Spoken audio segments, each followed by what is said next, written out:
Hey, this is Notser, and today we're going to be doing some rank recommendations. Season 16, of course, is underway, and it is involving Tier 7 for the first time in probably 7 or 10 rank seasons. It's been a long time. The last time we had Tier 7 involved in a full rank season, there was a smoke meta, and you didn't have any smoke bloom. So ships like the Fiji, the Flint, and the Belfast were laughing all the way to the bank as they were concealing great big battleships, and it was a mess. We did not have the kind of options that are available to the player base now. I want to talk about the three classes that can participate, those being destroyers, cruisers, and battleships. The CVs and the submarines, the future and release submarine class, they will not be able to participate in the odd tier rank. So hopefully odd tier rank happens more frequently. I enjoy it, and it's nice to not have to deal with every single class constantly. You just have to juggle it all the time. Now, let's talk about the three DDs that I recommend. Z39, Scone, and we have Vokulin, or Vokulin. I really enjoy these three for very different reasons, so we're going to talk about the Z39 since it's on the screen, and then we'll touch on the other two. So Z39, it's got really great concealment.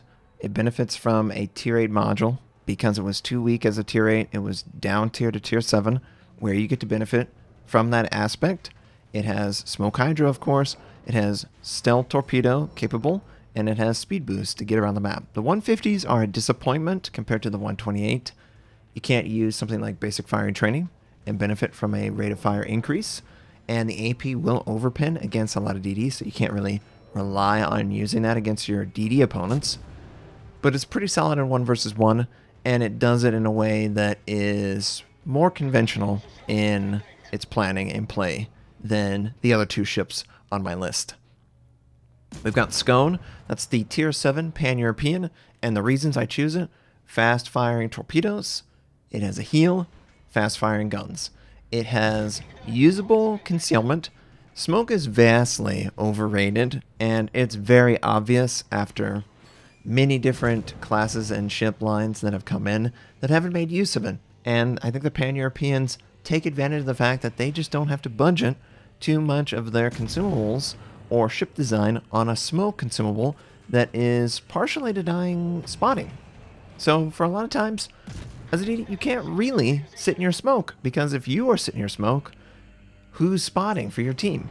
So that's why I really prefer these ships as well. Their strategy does not take away from their team success. As far as the Vokulin, the French Tier 7, reasons for liking it: Speed Boost, French Speed Boost. I mean, it's just great, so fast. You have main battery reload, which is fantastic for 1 versus 1, and you can stealth fire your torpedoes, which is a huge plus, because having that advantage just keeps you safer for longer. Now let's talk about cruisers. These three cruisers have been chosen for a couple reasons, and it's going to be very obvious in a sec. Belfast, Fiji, and the Surrey. These are all three, of course, British cruisers. The Belfast has radar, and smoke, and HE, and is really strong. It also benefits from the Tier 8 module that the Z39 has. So at one point it started out life as a Tier 8, was dropped down to a Tier 7, and they never took the module away because they were fearful that it would change the balance too much. And now we have a Belfast that can equip concealment, radar, smoke, and HE. In a 152mm package, it's a very good ship. There's a reason it's not available, and unfortunately, that's because it's too strong. But again, that's not a surprise. The Fiji has a heal, has smoke, has AP. It doesn't get HE, it doesn't get radar, but it still has great recovery, great concealment, great acceleration. It even has torpedoes that can infrequently be successful at defending itself, but you would never actually use it in an aggressive way because you don't have any armor to protect yourself. You are more reliant on islands and smoke, concealing your existence, and taking advantage of broadside targets, taking out DDs, hydroing torpedoes. Everything that makes the British so appealing is also here. You've got the single launch torpedo option. The Belfast does not have torpedoes, and that's one of its downsides compared to the other British. But it's a reliable design, and it's obvious that it's reliable once you've played through it and you've gotten a consistent result. And that's the reason why I add the Surrey to the list, because it's a tier 7. It has a heal. It has British HE. It has OK AP. It has a torpedo system that can single launch. And it has a hydro for defense. It has a really solid package. But that heal is really the biggest gain out of all of the traits. Having a heal at tier 7 gives you as a cruiser big playability. You can go towards another cruiser if you've got an advantage, and you can afford to trade 2, 3, 4, 5,000 damage because you can heal that back up. Same with the DD. Whereas everything sticks on most cruisers at this tier. The ones that have the recovery, I find, or even the protection with smoke, they do the best. So that's why these 3 are on my list. There are way more cruisers that are very effective, but not every cruiser gets to benefit from the same things as the British cruisers. Remember, the British cruisers can use Andrew Cunningham. It's a rank game. Rank games do not exclude legendary commanders and their passives. Only clan battles, and I believe training room. That is neither in a rank format. So if you can leverage that by using one of your legendary commanders on a ship that you have, especially ones that are really effective. The Italian, the British, the French, they are very solid and they work very well. And of course, they're going to work well for this. So that, along with those other ships have great traits that are just solid, that's the reason why I recommend so many British cruisers. Because one of the things that is the rarest commodity at this tier for cruisers is reliability. And that is the commodity in the shortest supply at tier 7. Reason why I've gone so heavy on heal and smoke and those designs. Now let's talk about the Battleship, the final class that can participate in tier 7 rank. This is going to involve 3 ships, but I just want to briefly touch on, please, Battleship players, do not hide behind your teammates. You have the most health and the most armor and the most heal. Use it.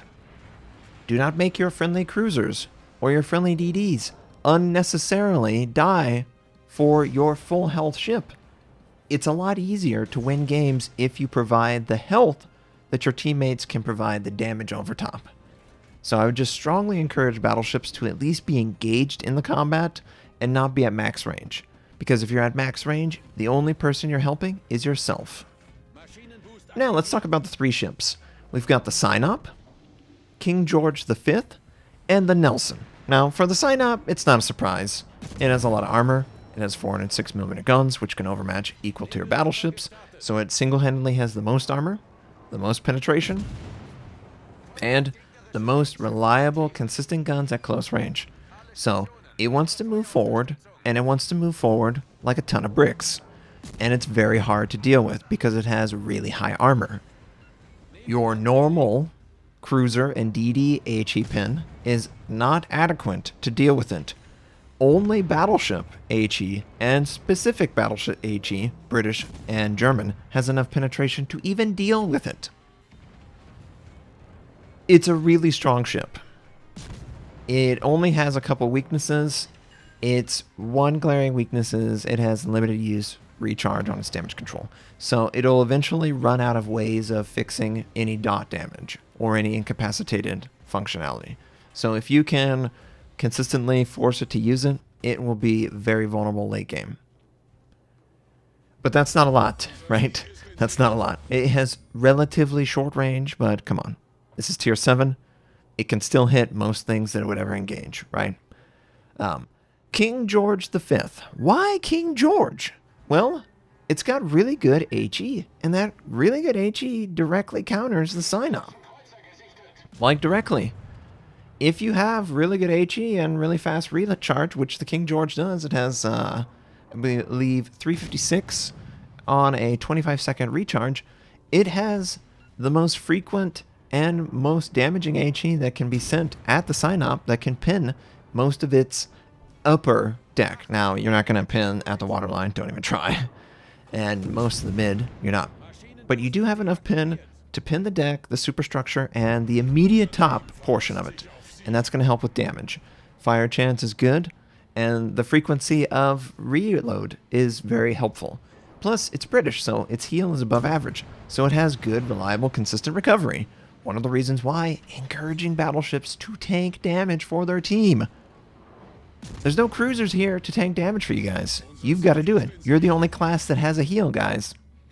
Finally, the Nelson. Now, the Nelson is kind of the same reason as the King George. You're going to fight a lot of Synops. And it's going to be really, really challenging because they have a ton of armor. You're not going to be able to get out of that fact.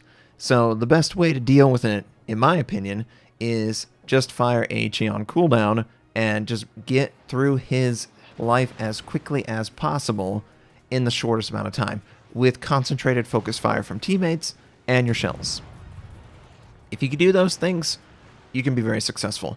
The Nelson is like Swiss cheese, though. It is 32 millimeters all the way around. So, pretty much every HE ship, including heavy cruisers, will easily be able to penetrate all of your outer layer. So, be very careful with the Nelson. I think, in my opinion, King George is my number 2, because the King George is sort of the direct counter to the Synop. It has all of the strengths to counter the heavy armor of the Synop. It has reliable long-range heal, and it has HE that has more than enough penetration without going too crazy. So I'm happy with that. And if you can deal with the Synop in a lot of different ways, good for you. Other ships that might, the Germans with their extra pin, but the Gneisenau's inconsistent guns. So there's a trade-off for all these things. And I hope that this list gives you some direction on what you should look for. The ships that I see that are the most inconsistent, they don't have stealth torpedoes, they don't have enough HE penetration on their standard shell, they don't have any recovery, they don't have any activatable consumable that changes the game. Why am I not recommending the Atlanta? I just don't see radar being as successful as it once was. There's not as much static smokiness. Radar doesn't really work well against the sort of longer range, fast moving DDs that may be firing. So, radar is really for stagnant passive play. And that is absolutely an option. But there's also a lot more speed options, and those definitely tend to be more successful, I find. And that's the reason why I end up recommending them, because they don't really care if there's too much radar or not enough. They're going to be successful.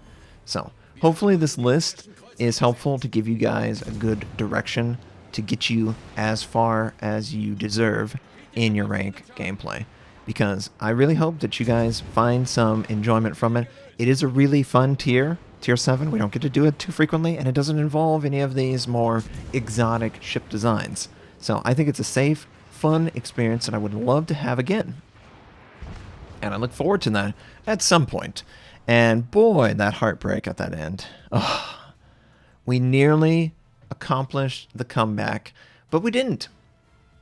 Not quite, at least, but I did enjoy myself in my Z39. And yeah, 1,500 base XP and a loss, 3 kills.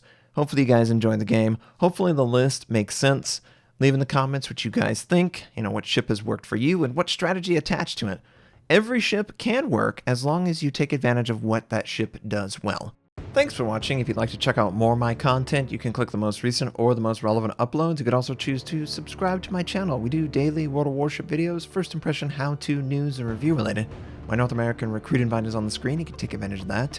I stream at twitch.tv/Notser. Thank you, have a wonderful day, and I'll catch you next time.